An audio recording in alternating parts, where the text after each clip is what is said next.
Guess who got brands talking? brandlive.co.za. Good morning, this is Mitch Mortian, and I'm live at the Brand Live radio station in Melbourne studio.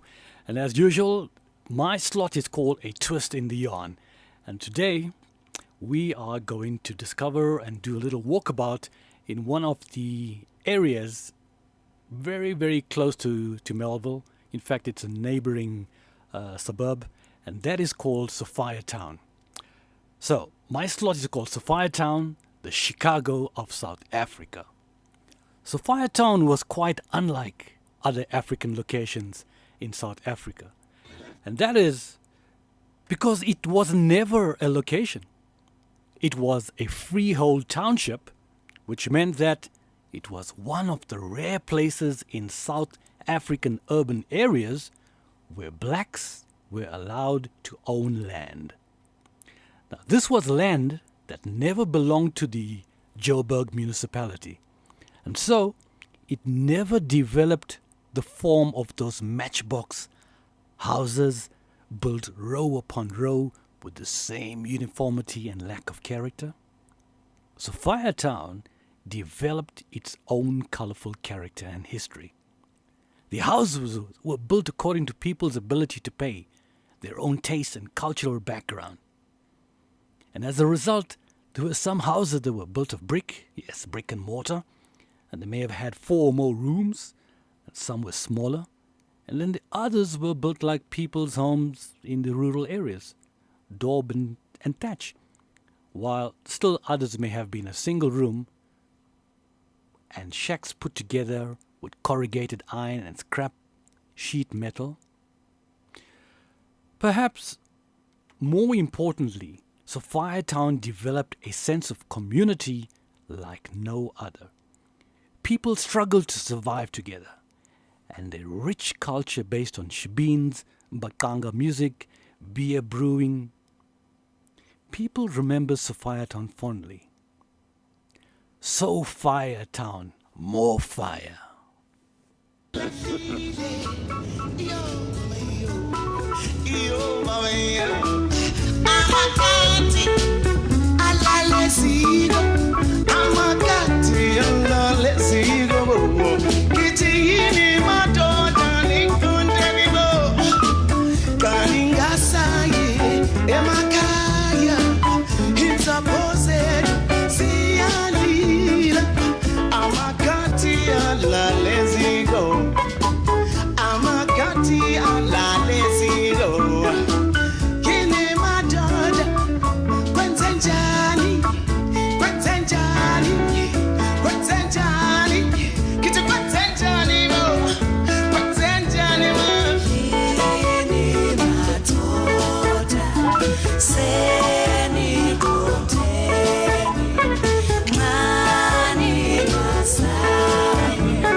Sayini zilashile amakati ala lezigo amakati ala lezigo amakati ala lezigo amakati ala lezigo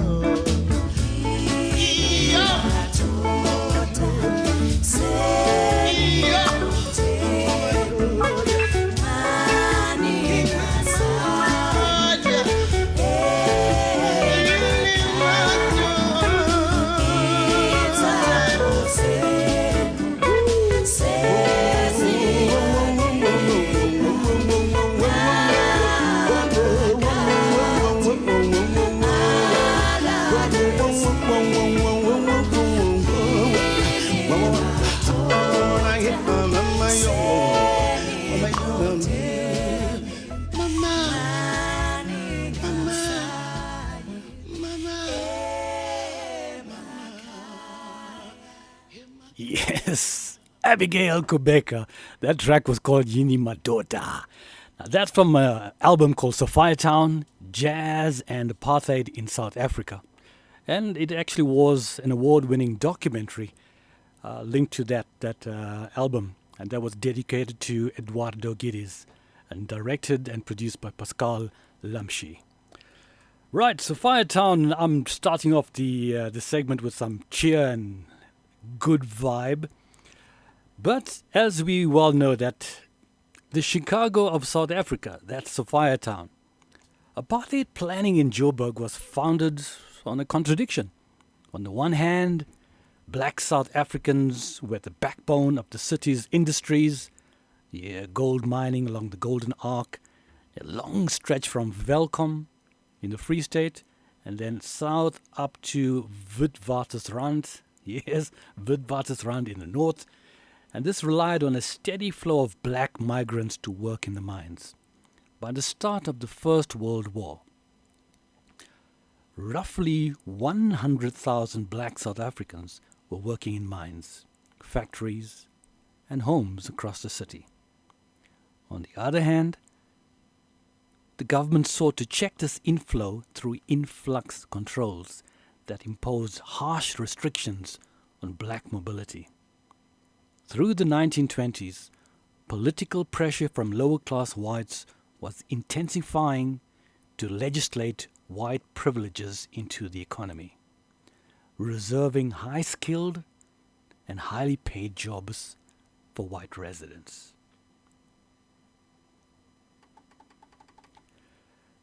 This is an excerpt from one of the poets, and I will go into his naming shortly.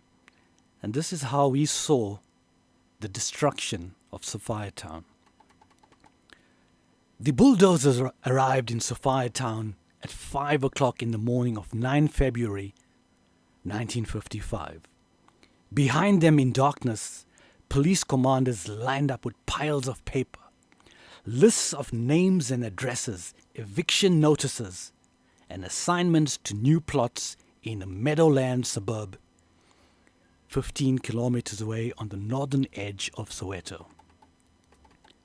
Behind the commanders, an army of 2,000 police carried rifles and batons, ready to enforce the eviction and clear Sophiatown of its black residents.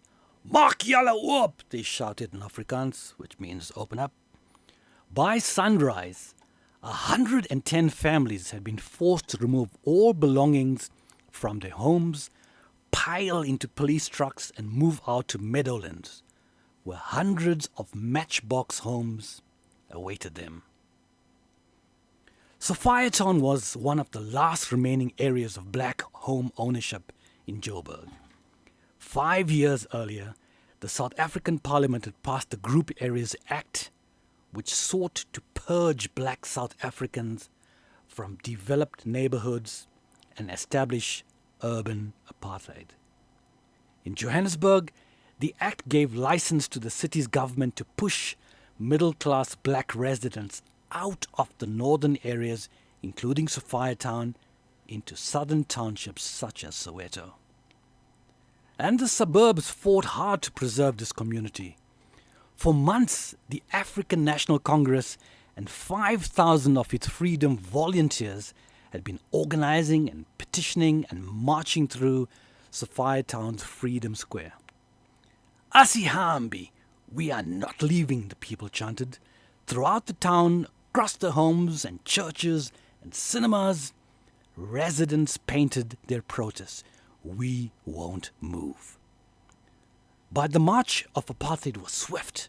Within 2 decades, more than 3 million black South Africans around the country were forcibly removed from their homes and neighborhoods.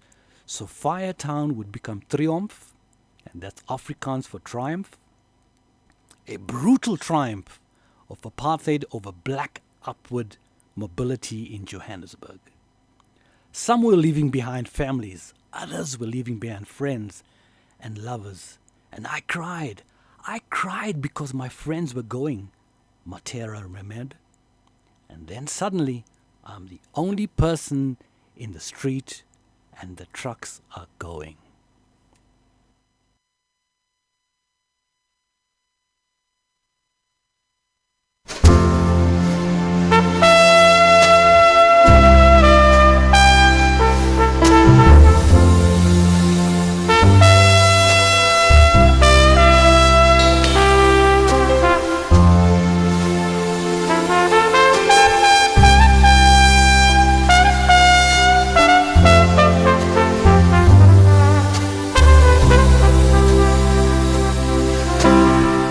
See the people standing in the doorway.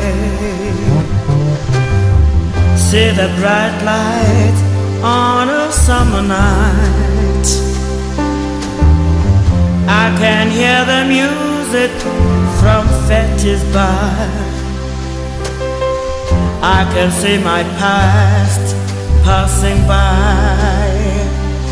I had no chance to say goodbye to romance.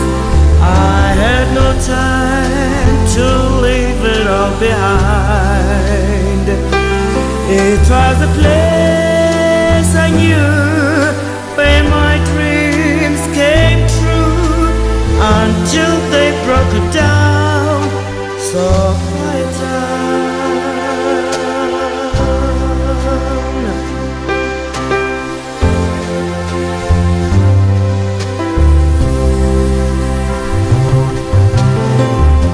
I can hear Chevy's up in Good Street. I can hear the wind before the storm. I can see police on a winter night, breaking down the place where I was born. I had no chance to say goodbye to romance. I had no time to leave it all behind. It was a place I knew where my dreams came true until they broke it down. Sophiatown.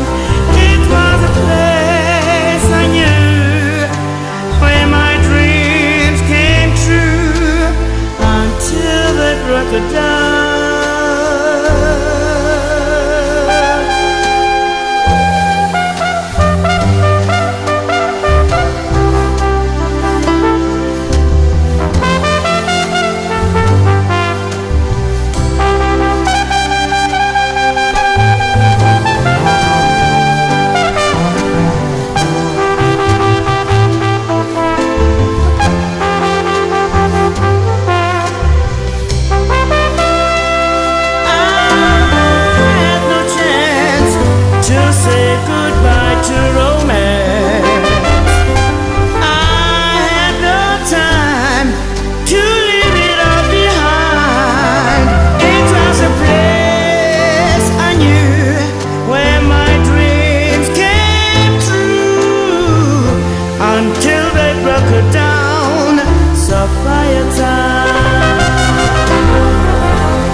This is what you missed on brandlive.co.za. This is new. I'm the first in line to celebrate others but never myself. I'm part of the few that say, I'm a beautiful mess.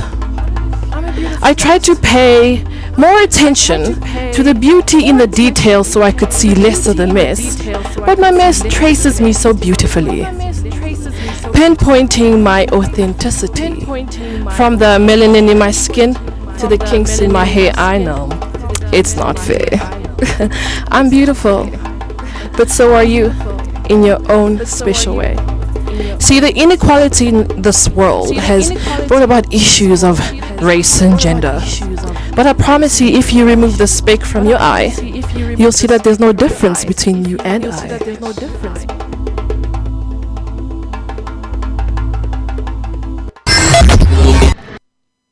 Whoa, I love that.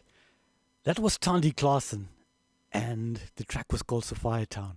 So the importance of Sophiatown to Klaasen's artistic and personal identity is legendary. The then government's decision to pass the Natives Resettlement Act of 1954, which rezoned Sophiatown as a white-only area, gave rise to a pain she testified every time she went on stage. She shared the nostalgia with former President Nelson Mandela, who declared her his favorite singer. Klaasen was often called on to perform at his parties. Now, this song Sophiatown, if you paid some attention to the lyrics, is perhaps the greatest musical ode to that era and place. The earlier versions of the song find Klaasen in fine form, the velvet smooth contralto, the easy swing, and the finger-snapping syncopation are carried by a real melancholy of the song. The story of broken lives and homes snuffed out by a brutal state is sung with such acute sensitivity. Sophiatown was originally a farm outside Johannesburg. It was bought by Herman Tobianski, who named after his wife, Sophia. Well, actually, I think it's Sophia. The Sophia actually came about later, once the residents started living in the area. It was Sophia, man, Sophia. So Sophiatown. So subsequently, the area became a whites-only area. However, when a sewage dump was built next to the area, white people did not want to live there anymore, and they moved. Not long after the purchase, however, the Joburg City Council decided to develop its sewage disposal right next door. Wealthier white people began to lose interest in the new colony, so Tobianski was left with little choice but to offer plots in Sophiatown to black residents, alongside their white neighbors. And these residents constructed homes and fences in a neighborhood that looked much like any other Joburg suburb. However, reality bites.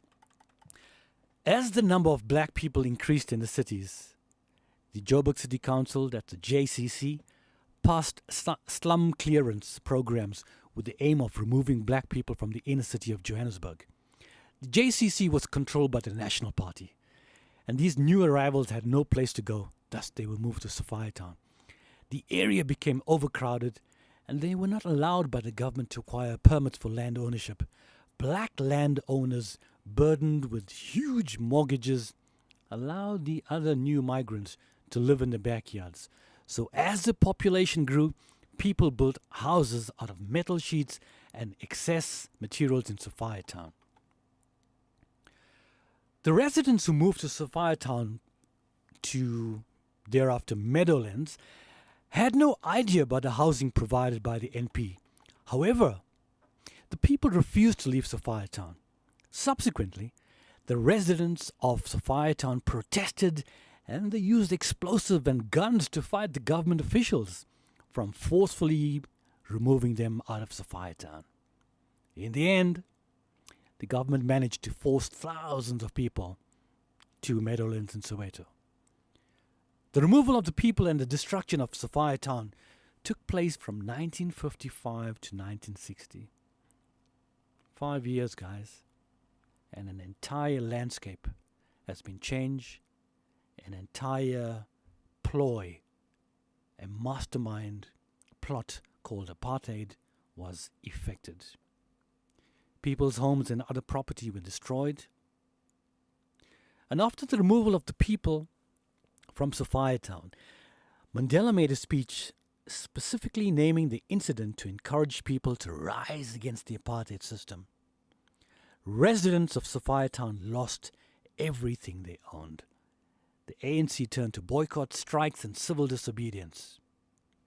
In 1956, the ANC issued what it called the Freedom Charter, asserting that South Africa belonged to those who lived in it. Black and white.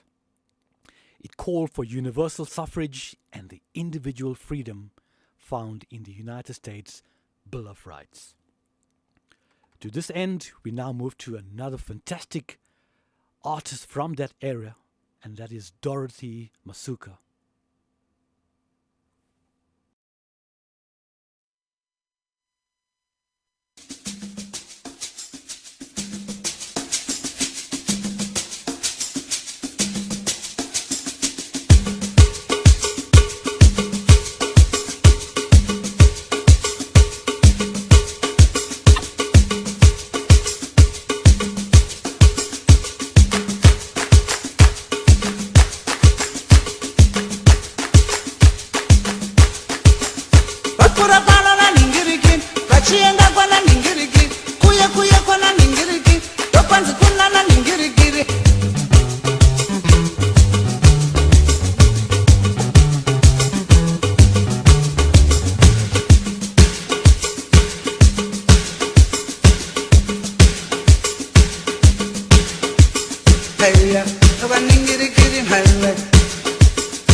Alright, that was Dorothy Masuka and a song called Ingirikiri.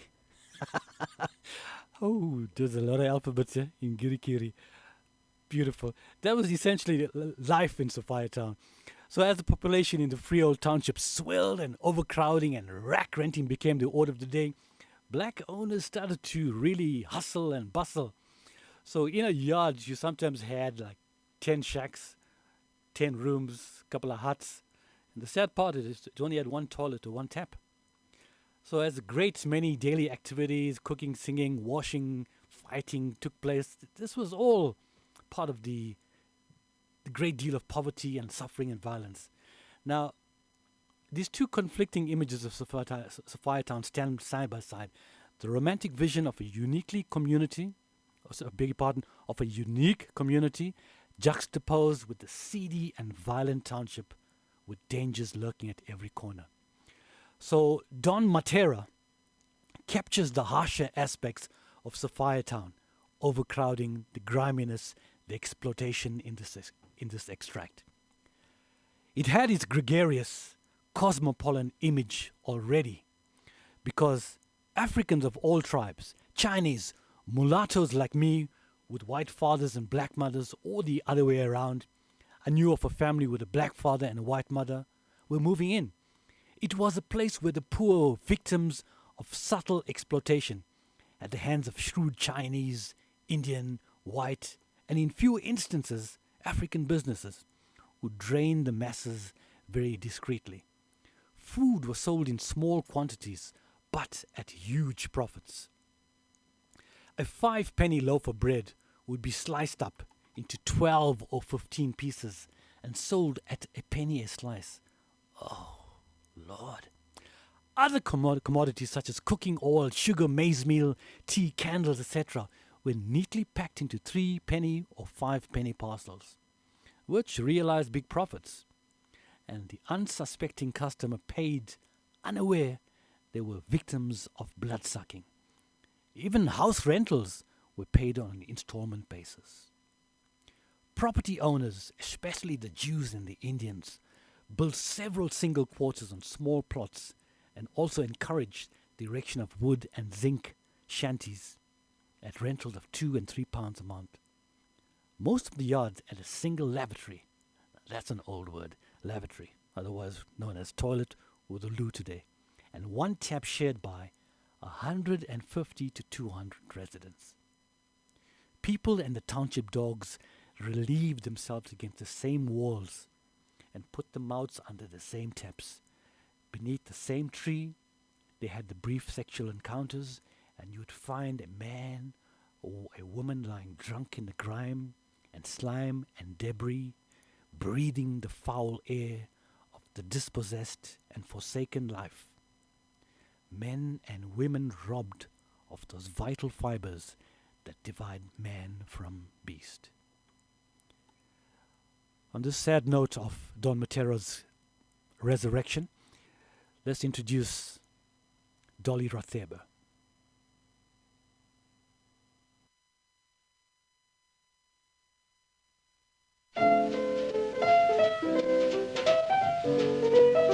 Ndizokwenza nombi kangaka, ndizokwenza nombi kangaka, ndizokwenza nombi kangaka, ndizokwenza nombi kangaka.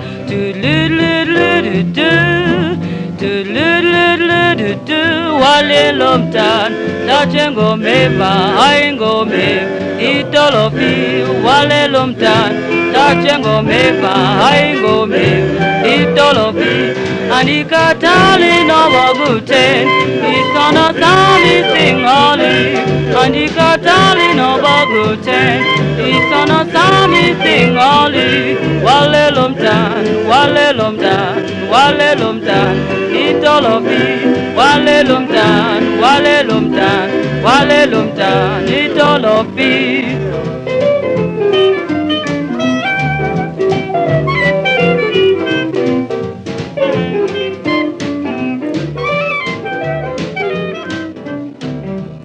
In February 2006, on the 50th anniversary of the eviction, Mayor Amos Masando changed the name of Triumph back to Sophiatown.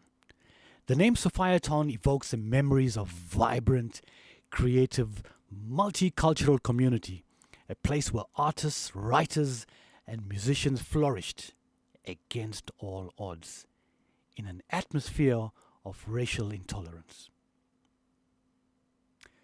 On that note, it is my time to end the stint on the radio.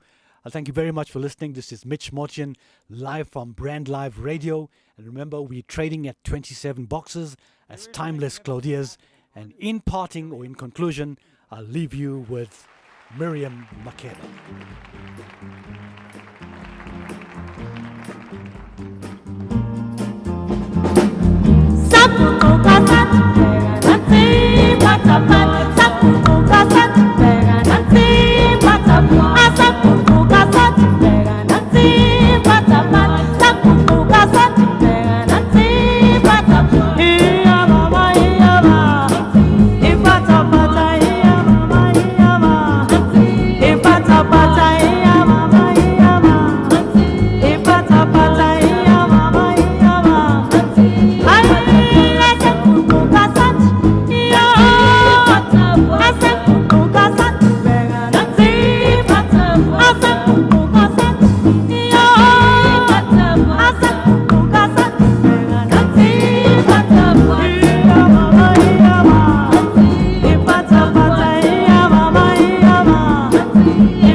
Live from 27 boxes in the heart of Melville. This is brandlive.co.za.